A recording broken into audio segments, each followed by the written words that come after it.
The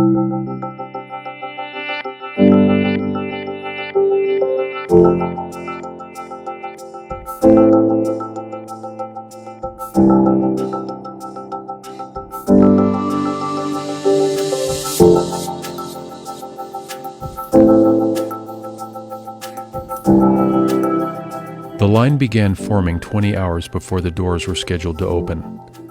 Residents of the Bay Area, eager to be the first in line to receive free medical and dental services, spent the night anticipating relief with the coming of the dawn. They came with pain. They came with questions. They came to bring a friend or relative in desperate need. By the time the doors opened, thousands had gathered in both San Francisco and Oakland, California, for the Bridges to Health medical and dental clinics, which promised free-of-charge services on a first-come, first-served basis. Organized by the Western U.S. chapter of Adventist Services and Industries, or ASI, the unprecedented event included the involvement and partnership of the Seventh-day Adventist Church in both Central and Northern California, the church's Pacific Area Union headquarters, the office of the mayor in both San Francisco and Oakland, the Department of Health, and other civic ministry and health-related organizations. Over a 3-day period, close to 500 healthcare professionals and volunteer staff worked tirelessly to provide dozens of medical and dental services to close to 3,000 local residents. Volunteers, most of whom are members of the Seventh-day Adventist Church, came from all parts of North America, some even from as far as Saudi Arabia, driven by a spirit of service and the desire to meet the tangible needs of those who would come.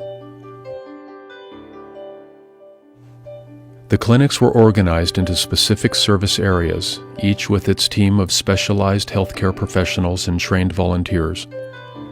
Patients were registered, triaged efficiently, and escorted to the proper area by hospitality volunteers. Waiting areas were set up near each service area as patients awaited personalized care. The services offered were comprehensive by any standards, considering that the clinics were housed in multi-purpose venues. Using high-end technology, highly skilled dental professionals provided crowns, fillings, extractions, cleanings, and necessary root canals. Meanwhile, on-site technicians ensured that the equipment was well maintained and available at all times. Close by, patients received eye care services, including vision testing and free glasses. One patient, with tears in her eyes, explained how she would no longer need the large magnifying glass she had carried around in order to read. In yet another area, residents were able to visit one-on-one with primary care physicians, who consulted with patients and diagnosed a number of concerns. Specialized medical services were also available, including pediatrics, OBGYN, STD and HIV screening, medical massage, physical therapy, X-rays, and laboratory services. Perhaps the most dramatic example of the diversity of services offered was the general surgery, including an operation performed on a patient in order to take out a lipoma the size of a grapefruit. And yet it seemed by the event organizers, led by ASI's Dr. Leila Lewis, that the Bridges to Health experience could and should be even broader. In addition to personalized and professional health care, patients were offered a variety of live musical performances as they waited. School choirs, smaller ensembles, solos, and instrumentals filled the venues as Bay Area residents awaited treatment. Patients also had the opportunity to take advantage of chaplaincy services, and those who were there over lunchtime were offered a free nutritious meal.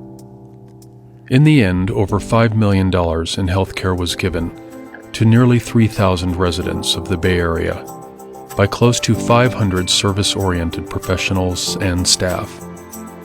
Those could and should be considered tremendously successful results.